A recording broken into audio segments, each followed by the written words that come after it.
If you've ever had a chance to visit Wake County's historic Yates Mill County Park, you understand how valuable this property is not only to Wake County, but to its citizens as well. However, Yates Mill is also unique that it's supported by also a group of dedicated citizens whose mission is to continue to promote and protect this valuable property through fundraising efforts and awareness. Yates Mill Associates celebrates its 25th anniversary this year, and we're glad to have Rebecca Cope, Program Director for Historic Yates Mill and Crowder District County Parks, and John Vandenberg, Founding President of Yates Mill Associates. Thank you so much for being here. Thank you. Rebecca, what is the significance of the historic Yates Mill site to Wake County and the state? The mill itself is one of very few mills that are left within Wake County. If we go back to the time of its founding, it actually goes back to about the mid-1700s, about the 1760s. And as of the late 19th century, there were about 70 of these old mills that once existed within the county itself.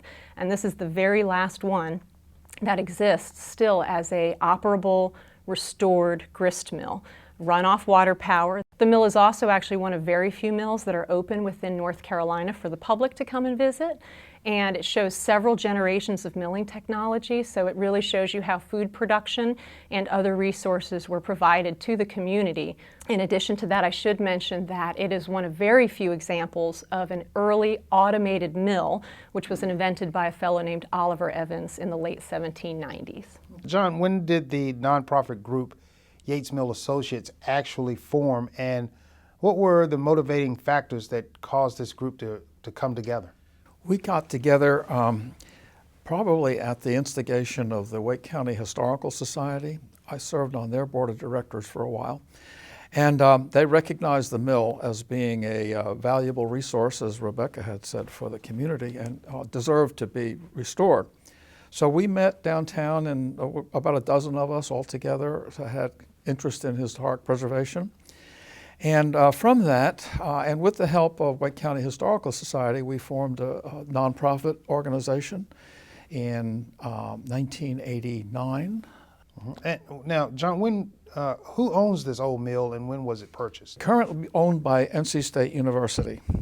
And that's an interesting story because the university really wanted the land around it because the new School of Veterinary Medicine was in planning stage, and it needed a place for its agricultural operations, the poultry and the cattle.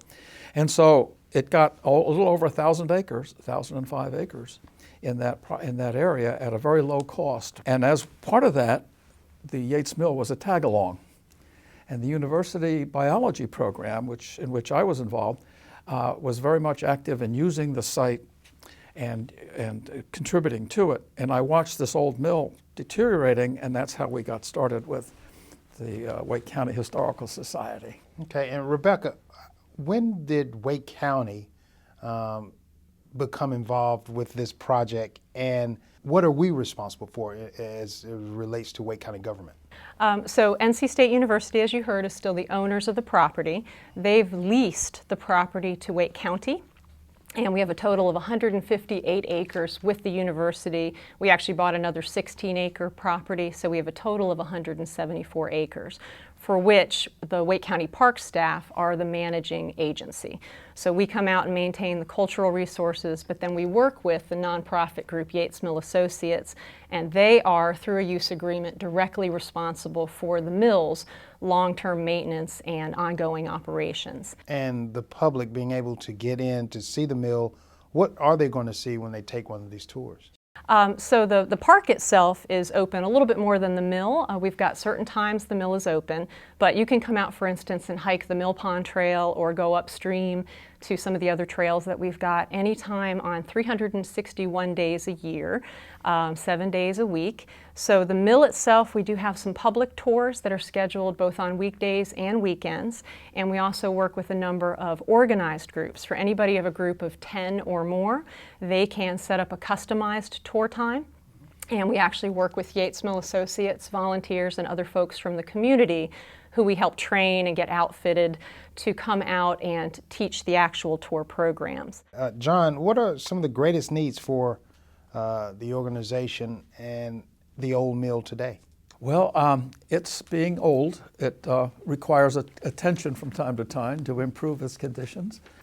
And they're all done as accurate historically as possible, so we're reflecting the fact that the mill is 250 some years old at this point.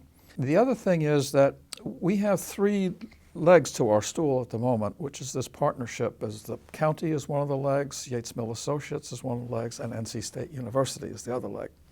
So these three legs, we want to put a 4th leg on it, and that's the corporate support. And so that's one of our goals for the next few years, is to seek out corporate support to add to the others. And I think my final question, you kind of got it going. Where do we go from here as it relates to the future of the mill as well as the Yates Mill Associates? First you, John, and then we'll get a response from Rebecca. Well, as far as the mill is concerned, we certainly have to maintain it, and that requires the capability of an excellent miller. William Robbins is in charge of that, and we then have a number of volunteers who work on there. So we need to enhance and increase our volunteer supply so that we have adequate numbers of people to provide guidance to the... Okay, Rebecca? We do have some future plans as well. We'll be going into another round of master planning with our partners, and we are in conversation already with NC State University for 2 adjacent properties that are already under development. One is an agroecology demonstration farm. And then in addition to that, the Dairy Museum, which has the delicious Howling Cow ice cream. We've got the girls right across the street. The cows usually stare at you when you're walking down to the mill. But there's talk of doing a dairy museum and possibly some sort of a trail or a corridor that might connect between our site and that site as well. Sounds like the future is bright at Historic Yates Mill. Yes, we have plenty to do. All right, Rebecca Cope with Wake County Parks, John Vandenberg, one of the founding members of the Yates Mill Associates. Thank you so much for being here. Thank you very much.